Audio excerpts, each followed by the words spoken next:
Hello everyone, welcome to class number 13 of the chapter Java Programming।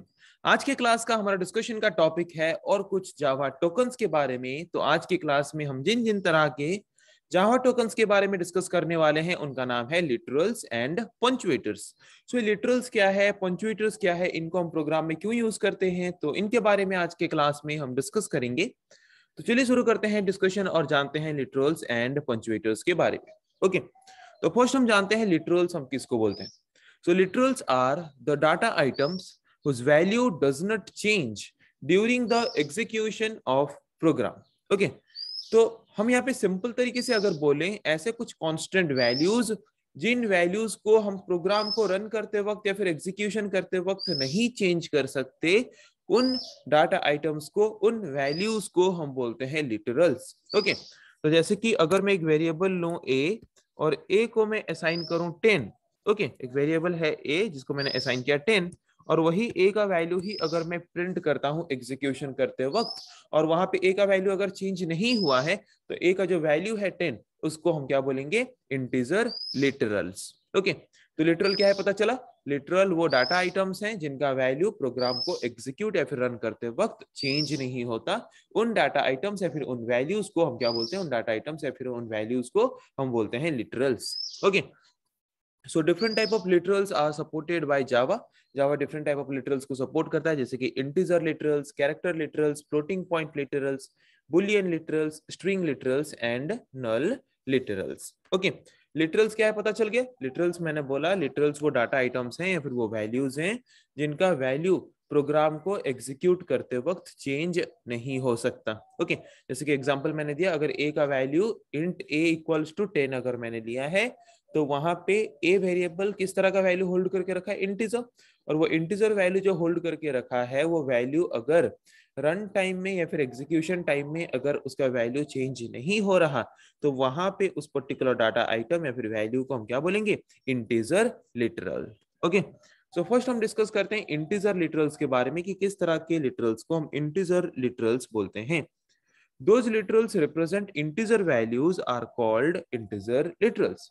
जो literals integer values represent करते हैं, मतलब जैसे कि मैंने अभी बोला इंट a इक्वल्स टू 10 और अगर a का वैल्यू 10 ही है प्रोग्राम को एग्जीक्यूट करते वक्त और चेंज नहीं हो रहा तो वहां पे 10 जो है 10 एक इंटीजर लिटरल है। ओके, जो भी लिटरल्स इंटीजर वैल्यू को रिप्रेजेंट करते हैं उन लिटरल्स को हम बोलते हैं इंटीजर लिटरल्स। ओके, इतना समझ आ गया। Then so there are different type of integer literals are there. Different type of integer literals हैं, जैसे कि हम जानते हैं number system. Different type of number system use करते हैं हम, decimal number system, hexadecimal number system, octal number system. तो अगर हम कोई भी नंबर को डेसिमल नंबर सिस्टम यूज करके रिप्रेजेंट करें, कोई भी इंटीजर को अगर हम डेसिमल नंबर सिस्टम यूज करके रिप्रेजेंट कर रहे हैं तो वहां पे उस तरह के लिटरल्स को हम क्या बोलेंगे, डेसिमल इंटीजर लिटरल्स। और अगर हम कोई लिटरल्स को हेक्साडेसिमल नंबर सिस्टम यूज करके रिप्रेजेंट कर रहे हैं तो उस तरह के लिटरल्स को हम बोलेंगे हेक्साडेसिमल इंटीजर लिटरल्स। कोई भी इंटीजर लिटरल्स को अगर हम ऑक्टल नंबर सिस्टम यूज करके रिप्रेजेंट कर रहे हैं तो उसको बोलेंगे ऑक्टल इंटीजर लिटरल्स। तो डेसिमल इंटीजर लिटरल्स में जो भी हम लिटरल्स को रिप्रेजेंट करेंगे वो लिटरल्स कौन से डिजिट से लेके कौन से डिजिट तक यूज करके हम रिप्रेजेंट कर सकते हैं उन लिटरल्स को, 0 से लेके 9 तक। मतलब इनका बेस कितना है, डेसिमल नंबर सिस्टम का बेस कितना है, 10। मतलब 10 डिजिट्स को यूज करके हम अगर कोई भी इंटीजर लिटरल्स को रिप्रेजेंट कर रहे हैं तो उस तरह के इंटीजर लिटरल्स को हम बोलते हैं डेसिमल इंटीजर लिटरल्स। और अगर हम कोई भी इंटीजर लिटरल्स में कोई भी इंटीजर लिटरल्स को अगर हम हेक्साडेसिमल नंबर सिस्टम मतलब 0 to 9 and A to F ऐसे 16 बेस 16 वाले नंबर सिस्टम को यूज करके अगर हम कोई भी इंटीजर लिटरल्स को रिप्रेजेंट करते हैं तो उस तरह के इंटीजर लिटरल्स को हम बोलते हैं hexadecimal integer literals. Octal integer literals हम उस तरह के इंटीजर लिटरल्स को बोलते हैं जिस तरह के इंटीजर लिटरल्स को हम 8 डिजिट्स यूज करके रिप्रेजेंट करते हैं। जीरो से लेके 7 के अंदर जो 8 डिजिट्स हैं उन्हीं 8 डिजिट्स को यूज करके अगर हम कोई इंटीजर लिटरल्स को रिप्रेजेंट करते हैं तो उस तरह के इंटीजर लिटरल्स को हम बोलते हैं ऑक्टल इंटीजर लिटरल्स। ओके, तो यहाँ पे आपके दिमाग में एक क्वेश्चन आ रहा होगा कि डेसिमल इंटीजर लिटरल्स में भी 0 to 9 तक डिजिट्स हैं, हेक्साडेसिमल में भी 0 to 9 तक डिजिट्स हैं एंड ऑक्टल में भी 0 to 7 तक डिजिट्स हैं। जो सेम डिजिट्स हैं, सेम डिजिट्स को यूज करके अगर मैं कोई नंबर रिप्रेजेंट करूं जैसे कि 63, ओके, तो डेसिमल में भी 6 3 दोनों डिजिट्स हैं, हेक्साडेसिमल में भी 6 3 दोनों डिजिट्स हैं, एंड ऑक्टल में भी 6 और 3 दोनों डिजिट्स हैं। तो जब हम रिप्रेजेंट करते हैं, अगर मैं ऑक्टल फॉर्म में रिप्रेजेंट कर रहा हूं तो मुझे पता कैसे चलेगा कि वो ऑक्टल फॉर्म में मैंने रिप्रेजेंट किया है? कंपाइलर को बताऊंगा कैसे कि वो ऑक्टल फॉर्म में रिप्रेजेंट किया है? वो एक ऑक्टल इंटीजर लिटरल्स है, डेसिमल इंटीजर लिटरल्स नहीं है। Okay, so hexadecimal literals appears with a leading 0x। Hexadecimal literals को जब भी हम रिप्रेजेंट करते हैं तो वहां पे हम क्या करते हैं, उससे पहले मतलब स्टार्टिंग में हम 0x लगाते हैं ताकि कंपाइलर को पता चले कि एक हेक्साडेसिमल इंटीजर लिटरल है। और ऑक्टल इंटीजर लिटरल को रिप्रेजेंट करने के लिए हम क्या करते हैं, स्टार्टिंग में 0 लगाते हैं। ओके, और डेसिमल लिटरल्स को रिप्रेजेंट करने के लिए हम कुछ भी यूज नहीं करते, कोई भी स्पेशल नोटेशन यूज नहीं करते, वैसे ही नॉर्मली रिप्रेजेंट करते हैं। ओके, जैसे कि एग्जांपल लिख लेते हैं, मैंने यहाँ पे एक एग्जांपल लिया है, आप देख सकते हो। N integer literal for the number 10, मैंने एक नंबर लिया है 10, उसको हम अगर इंटीजर लिटरल्स में रिप्रेजेंट करें, 3 तरह के इंटीजर लिटरल्स हैं, डेसिमल, ऑक्टल, हेक्साडेसिमल। तो डेसिमल में उसका रिप्रेजेंटेशन क्या होगा, डेसिमल में उसका रिप्रेजेंटेशन होगा वही 10, ऑक्टल में उसका हेक्साडेसिमल में उसका रिप्रेजेंटेशन क्या होगा, ए। 0 to 9 होता है, उसके बाद A to F होता है, तो A मतलब क्या होता है 10, तो 10 की जगह पे हेक्साडेसिमल में हम क्या लिखेंगे, A। और हेक्साडेसिमल है बोल के हम उसको कैसे रिप्रेजेंट करें, 0x, ताकि कंपाइलर को पता चल सके कि ये एक हेक्साडेसिमल इंटीजर लिटरल है। और अगर ऑक्टल में रिप्रेजेंट करना है तो कैसे करें, उसको 8 से डिवाइड करें, तब जब तक कोसेंट 0 नहीं आ जाता। ओके, और आया क्या 1 2, और ऑक्टल नंबर है बोल के, ऑक्टल इंटीजर लिटरल है बोल के कंपाइलर को हम कैसे बताएं, उसके फर्स्ट में लीडिंग में मतलब स्टार्टिंग में हम क्या यूज करें, 0 यूज करें, जैसे कि हेक्साडेसिमल में 0x यूज कर रहे थे। ओके, तो यहाँ पे देखो डेसिमल नंबर सिस्टम को नॉर्मली रिप्रेजेंट कर रहे हैं ताकि कंपाइलर इजीली जान सके ये एक डेसिमल नंबर है, डेसिमल इंटीजर लिटरल है। हेक्साडेसिमल है बोल के कंपाइलर को बताने के लिए क्या यूज कर रहे हैं, 0x। ऑक्टल है बोल के, ऑक्टल इंटीजर लिटरल है बोल के कंपाइलर को बताने के लिए क्या कर रहे हैं, स्टार्टिंग में लगा रहे हैं 0। ओके, तो समझ आ गया इंटीजर लिटरल्स क्या है। जिस तरह के लिटरल्स इंटीजर वैल्यूज को रिप्रेजेंट करते हैं, जिन वैल्यूज को हम प्रोग्राम को एग्जीक्यूट करते वक्त चेंज नहीं कर सकते, उस तरह के लिटरल्स को हम बोलते हैं इंटीजर लिटरल्स। 3 तरह के इंटीजर लिटरल्स होते हैं, डेसिमल, ऑक्टल, हेक्साडेसिमल। देन आते हैं कैरेक्टर लिटरल्स। कैरेक्टर लिटरल्स किसको बोलते हैं, those literals represent a single Unicode character and appear within a pair of single quotation marks are called as character literals। जिस तरह के लिटरल्स क्या रिप्रेजेंट करते हैं, यूनिकोड कैरेक्टर। यूनिकोड कैरेक्टर मतलब जैसे कि हमने कैरेक्टर सेट के बारे में पढ़ा था, कैरेक्टर सेट में जो हर एक कैरेक्टर्स हैं, हर एक कैरेक्टर को हम बोलते हैं यूनिकोड कैरेक्टर, जिसको individually non negative integer value के द्वारा रिप्रेजेंट किया गया है।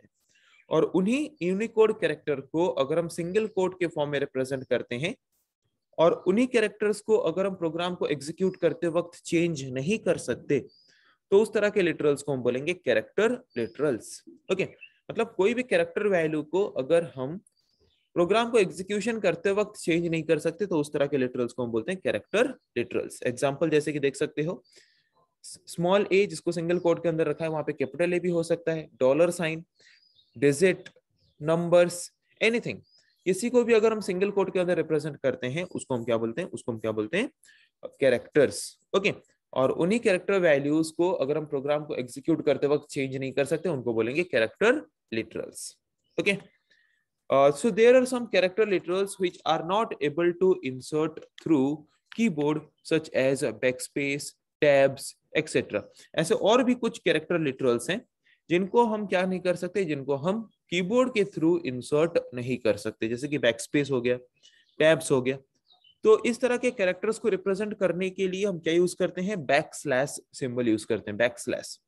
सो बैकस्लैश सिंबल को यूज करके रिप्रेजेंट करने के लिए इस तरह के कैरेक्टर का कुछ एग्जांपल्स आपको यहाँ पे स्क्रीन पे दिखाया गया है। जैसे कि अगर मुझे न्यू लाइन कैरेक्टर को यूज करना है, तो वहां पे बैकस्लैश एन, टैब यूज करना है बैकस्लैश टी, बैकस्पेस यूज करना है बैकस्लैश क्या है, बैकस्लैश बी।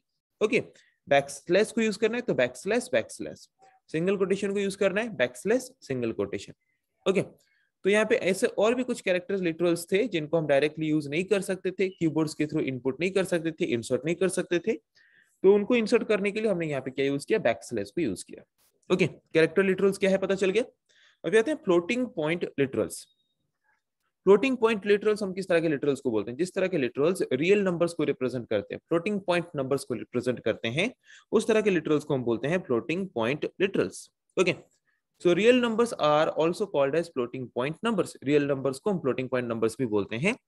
सो जावा दो तरह का फ्लोटिंग पॉइंट नंबर सपोर्ट करता है, मतलब दो फॉर्मेट में दो तरह के डाटा टाइप्स को यूज करके हम क्या कर सकते हैं, फ्लोटिंग पॉइंट नंबर को रिप्रेजेंट कर सकते हैं, जैसे कि एक है फ्लोट और एक है डबल। ओके, तो बाय डिफॉल्ट जो है, by default floating point number को रिप्रेजेंट करने के लिए जावा में हम फ्लोट को यूज करते हैं या फिर डबल को यूज करते हैं? डबल को यूज करते हैं। ओके, इंपॉर्टेंट शॉर्ट क्वेश्चन है, याद रखना। By default when we write a floating point literal is double, by default अगर हम कोई भी floating point literal को रिप्रेजेंट करते हैं तो उसका डाटा टाइप क्या होता है, फ्लोट या फिर डबल? डबल। फ्लोट का साइज होता है 32 बिट एंड डबल का साइज होता है 64 बिट।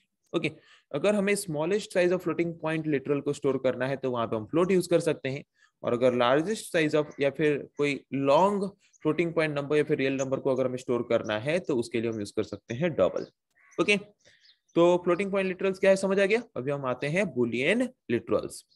बुलियन लिटरल्स हम किस तरह के लिटरल्स को बोलते हैं? There are two boolean literals, दो तरह के बुलियन लिटरल्स होते हैं। बुलियन मतलब जो वैल्यू आइदर ट्रू होगा या फिर फॉल्स होगा, उन वैल्यूज को हम बोलते हैं बुलियन वैल्यूज। तो उन बुलियन वैल्यूज को हम अगर प्रोग्राम को एग्जीक्यूट करते वक्त चेंज नहीं कर सकते, उनको बोलते हैं बुलियन लिटरल्स। तो दो तरह के बुलियन लिटरल्स होते हैं, true and false. Okay, true represent true values and false represent false value.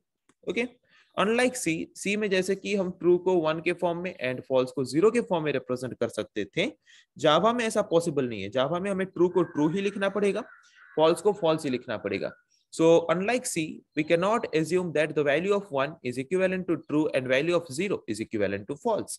Okay, so we have to use the values true or false to represent boolean value. यहाँ पे हमें true and false को ही use करना पड़ेगा boolean value को represent करने के लिए। तो अगर true है तो true लिखना पड़ेगा, अगर false है तो false लिखना पड़ेगा। जैसे कि मैंने एग्जांपल लिया है boolean select, एक वेरिएबल है जिसको मैंने असाइन किया है boolean value true। ओके, तो इसी तरह से मुझे ट्रू या फिर फॉल्स लिखना पड़ेगा। सो लिटरल्स ट्रू और false should not be represented by the quotation marks around it. जो ट्रू फॉल्स बुलियन वैल्यूज हैं, बुलियन लिटरल्स हैं, उनको कोटेशन मार्क के अंदर रिप्रेजेंट नहीं करना चाहिए। अगर हम उनको कोटेशन मार्क के अंदर रिप्रेजेंट कर दें तो उसको हमारा कंपाइलर किसके हिसाब से कंसीडर करेगा? स्ट्रिंग वैल्यू के हिसाब से कंसीडर करेगा। Java compiler will take it as a string of characters if it is represented in quotation mark. अगर हम बुलियन वैल्यूज को, बुलियन लिटरल्स को कोटेशन मार्क के अंदर रिप्रेजेंट करें तो जावा कंपाइलर उसको क्या करेगा? स्ट्रिंग वैल्यू के हिसाब से कंसीडर कर लेगा। तो स्ट्रिंग वैल्यू क्या है हम पढ़ चुके हैं, स्ट्रिंग वैल्यू के बारे में हम ऑलरेडी जानते हैं C++ के बारे में पढ़ते वक्त कि string value is the sequence of character. Multiple number of characters को लेके बनता है जो वैल्यू, उसको बोलते हैं स्ट्रिंग वैल्यू। ओके, तो अगर हम स्ट्रिंग वैल्यू को डबल कोट के अंदर रिप्रेजेंट करते हैं, तो अगर यहाँ पे हम कोटेशन मार्क यूज करके डबल कोट के अंदर उसको रिप्रेजेंट कर दें तो हमारा कंपाइलर उसको स्ट्रिंग वैल्यू के हिसाब से कंसीडर करेगा, बुलियन लिटरल्स के हिसाब से कंसीडर करने के बजाय। ओके, तो इसीलिए बुलियन लिटरल्स को हम कोटेशन मार्क के अंदर रिप्रेजेंट नहीं करते। समझ आ गया? ओके, अभी आते हैं और एक तरह के लिटरल्स के बारे में जिसका नाम है स्ट्रिंग लिटरल्स। तो स्ट्रिंग लिटरल्स क्या है? The literal represent string values are known as string literals. जिस तरह के लिटरल्स स्ट्रिंग वैल्यूज को रिप्रेजेंट करते हैं, मतलब हमारे पास ऐसा कोई वेरिएबल है जो कि स्ट्रिंग वैल्यू को होल्ड करके रखा है और उस स्ट्रिंग वैल्यू को अगर हम प्रोग्राम को एग्जीक्यूट करते वक्त चेंज नहीं कर सकते, उस तरह के लिटरल्स को हम बोलते हैं स्ट्रिंग लिटरल्स। तो स्ट्रिंग क्या है? अभी थोड़ी देर पहले मैंने बोला string is the sequence of character between a pair of double quotes. String क्या है? सीक्वेंस ऑफ कैरेक्टर्स हैं, कलेक्शन ऑफ कैरेक्टर्स हैं जिनको हम डबल कोट्स के अंदर रिप्रेजेंट करते हैं। जैसे कि एग्जांपल आप यहाँ पे देख सकते हो, string name equals to Sunil. तो सुनील को मैंने यहाँ पे डबल कोट के अंदर रिप्रेजेंट किया है जहाँ पे SUNIL एक एक कैरेक्टर्स हैं। तो सीक्वेंस ऑफ कैरेक्टर्स को लेके एक वैल्यू जो बना जिसको हम डबल कोट के अंदर रिप्रेजेंट करते हैं, उस वैल्यू को हम बोलते हैं स्ट्रिंग वैल्यू। और ये पर्टिकुलर स्ट्रिंग वैल्यू अगर प्रोग्राम को एग्जीक्यूट करते वक्त चेंज नहीं होता तो इस पर्टिकुलर वैल्यू को हम क्या बोलेंगे? String literals. ओके, अभी हम आते हैं नल लिटरल्स के बारे में। नल लिटरल्स हम किस तरह के लिटरल्स को बोलते हैं? Those literals represent null values are known as null literals. जिस तरह के लिटरल्स नल वैल्यूज को रिप्रेजेंट करते हैं, मतलब जिस तरह के वेरिएबल्स नल वैल्यूज को अगर रिप्रेजेंट करते हैं और अगर वो नल वैल्यू प्रोग्राम को एग्जीक्यूट करते वक्त अगर चेंज नहीं होता तो वहां पे उस तरह के लिटरल्स को बोलेंगे null literals. Okay, for example int A, मतलब मैंने एक इंटीजर डाटा टाइप लेके एक वेरिएबल या ए जिसको मैंने असाइन किया नल वैल्यू, तो वहां पे अगर ए का वैल्यू प्रोग्राम को एग्जीक्यूशन करते वक्त भी अगर नल रहता है तो वहां पे इस तरह के लिटरल्स को हम क्या बोलेंगे, नल लिटरल्स। ओके, सो नल मतलब क्या है? Null value means blank value which does not reserve any memory space. Null means nothing. Null means not applicable. Null means blank which does not reserve any memory space in our computer memory. Okay. तो ये तो था literals के बारे में। क्या है literals, different type of literals क्या क्या है? ओके, लिटरल्स हैं वो डाटा आइटम्स जो डाटा आइटम्स को हम प्रोग्राम को एग्जीक्यूट करते वक्त चेंज नहीं कर सकते। अभी हम आते हैं और एक तरह के जावा टोकन के बारे में, जिस पर्टिकुलर जावा टोकन का नाम है पंक्चुएटर्स और सेपरेटर्स। तो ये पंक्चुएटर्स या फिर सेपरेटर्स हैं क्या? पंक्चुएटर्स और separators are used for grouping and separating the numeric and non numeric data. Okay, तो अगर हमारे पास वन और मोर देन वन वैल्यूज हैं तो उनको अगर हम ग्रुप करके रिप्रेजेंट करना चाहते हैं या फिर उनको हम सेपरेट करके रिप्रेजेंट करना चाहते हैं, उसके लिए जिस तरह के जावा टोकन्स हम यूज करते हैं उस तरह की जावा टोकन्स को हम बोलते हैं punctuators. Okay, so example of some of the punctuators are parenthesis, curly braces, bracket, semicolon, okay, comma, colon, all these are some examples of punctuators जिनको यूज करके हम सेपरेट भी कर सकते हैं और ग्रुपिंग भी कर सकते हैं। For example int a, b equals to 10 semicolon. Okay, तो यहाँ पे आप देख सकते हो जो a, b मैंने लिया, a एंड b को सेपरेट करने के लिए लिया, तो यहाँ पे कॉमा एक तरह का पंक्चुएटर है हम बोल सकते हैं, और लास्ट में जो सेमीकोलन है a, b equals to 10 then semicolon, वो भी एक तरह का पंक्चुएटर है जो कि वहां पे लाइन खत्म हो रहा है बोल के कंपाइलर को बताता है। ओके, मतलब एक लाइन को और एक लाइन से सेपरेट करता है वहां पे सेमीकोलन सिंबल। तो यहाँ पे जो सेमीकोलन सिंबल मैंने यूज किया लाइन को सेपरेट करने के लिए, कॉमा जो मैंने यूज किया वेरिएबल को सेपरेट करने के लिए, तो इन सिंबल्स को हम क्या बोलते हैं, punctuators. Okay, so I think आज के क्लास में जिन टॉपिक्स के बारे में हमने डिस्कस किया आप लोगों को समझ आ चुका है। सो नेक्स्ट क्लास में हम डिस्कस करेंगे ऐसे और कुछ टॉपिक के बारे में। आज के लिए इतना ही, थैंक यू।